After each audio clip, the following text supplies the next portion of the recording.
No, it wasn't us. We have nothing to do with it, Gov. Nothing to do with me. Red Bull are denying that they have been powering the V10 return talk in Formula 1. Now, we've spoken about this so much recently, guys. It's a story that has been evolving quite a bit. Some people putting it down, some people saying it'd be a great idea.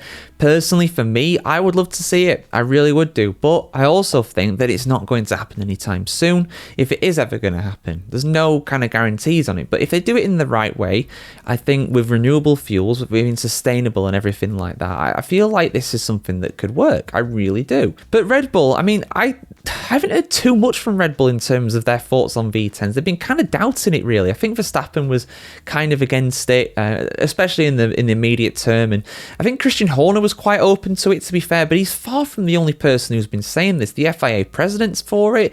Sir Lewis Hamilton is for it. Fernando Alonso had quite an interesting quote that I'll probably put in this video as well. I was going to make a video on it, not quite had the time to do it, but I will give a mention to what Fernando Alonso has said about V10s as well. So, yeah, but first, let's have a look at what Red Bull have been saying. Christian Horner's in the thumbnail for this article, so I imagine he features prominently. I know he was a supporter of it, but they are denying that they are behind all of this V10 talk. I don't think they are either personally, but let's have a look what's been said. Full article on the F1Chronicle.com as always. Christian Horner has denied that it is Red Bull that is pushing the hardest for the return of the V10 engines in Formula 1.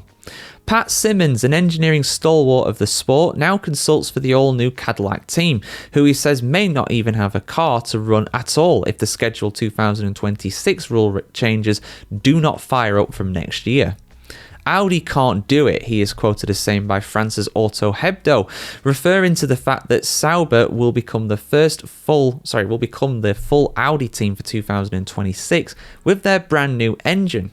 We, Cadillac, designed a car for a 2026 Ferrari engine. We suspect that a 2025 Ferrari engine would not fit in the car, Simmons added, dismissing the entire concept of calling off the 2026 rules as wishful thinking. One theory is that Red Bull is powering the V10s running on 100% sustainable fuel idea, amid rumours the team is concerned that its new Ford-backed Red Bull powertrains project will be significantly outpaced. Team boss Horner denies it. We now have our own engine department and are running our engines on the test benches, he said. I think all the teams are now fully focused on the 2026 regulations at the moment. There has been some speculation that we are pushing for a delay, but that is absolutely not the case. We are prepared and ready for 2026. That is our plan. Horner even agrees with Simmons' line of thinking that the discussions taking place behind the scenes are essentially wishful thinking. I would be very surprised, he said when asked if there would be an unexpected U-turn in regulations.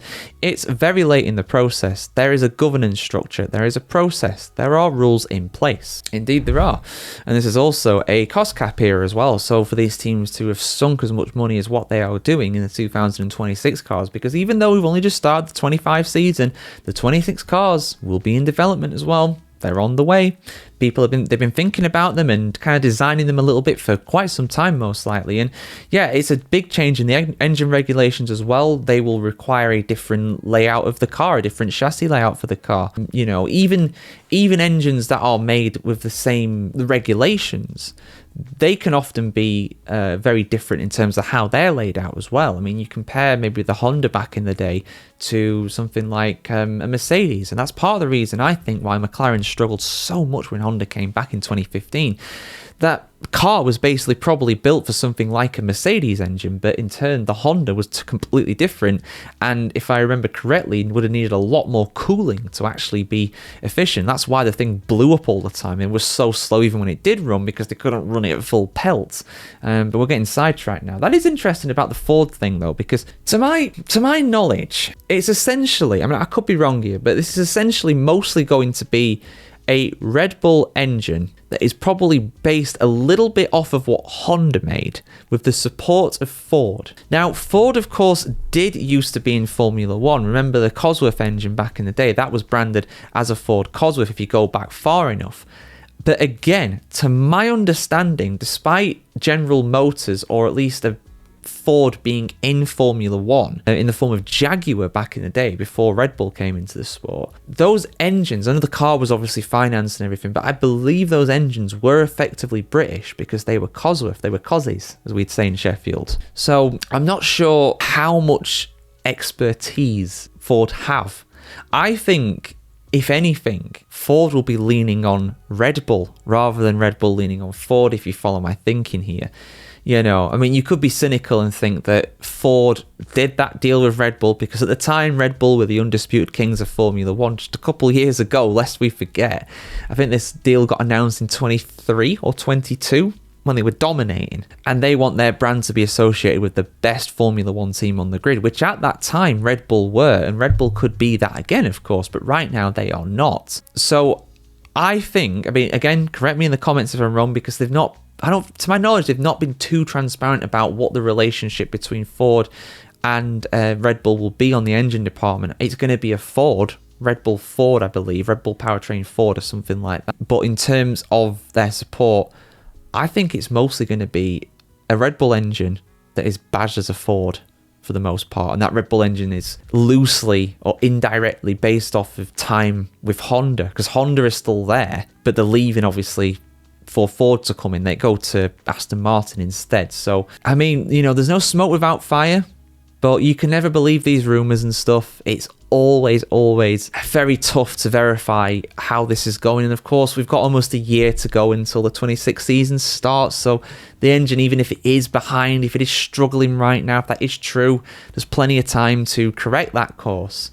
You know, listen, again, to Honda reference, when they came back in 2015, you know, 2014, Ron Dennis was out there saying this is an amazing engine. We are going to win the world championship. We're going to dominate.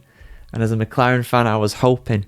I was so happy to hear that. And then when it hit the track for the first time in Australia, all my dreams were dead. Because it was pretty apparent. Kevin Magnussen, in his one appearance for McLaren that season, didn't even make the start. My man was subbing in for Fernando Alonso because he got injured in testing. And he didn't even make the start in Australia. I'm not saying it's going to happen with Ford, but it wouldn't be completely out of the blue for an engine supplier to come back into Formula One after decades out of the sport. A longer time, really, than what Honda had out of the sport. Honda weren't even gone for that long.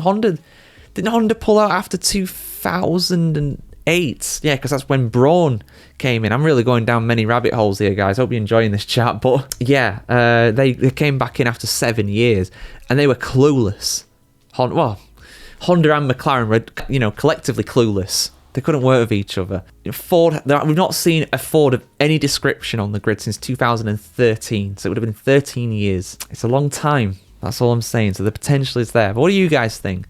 Your thoughts in the comments below. How are Red Bull going to get on next year? Will it reignite the team? Will it be a new dawn, a new era? Will it be a new era for sure? Will it be a good new era though? Let's see what you think. I want to hear what you have to say. And if you want to see much more content in the build-up to the Japanese Grand Prix, there's loads on the channel, guys. I really hope you enjoy it. And let's hope for a fantastic weekend in the land of the rising sun this weekend too. I'm really looking forward to Suzuka. I'm going to be up early to watch it. I'm going to be reviewing it for you guys, of course, as always. And we'll see you very soon for that.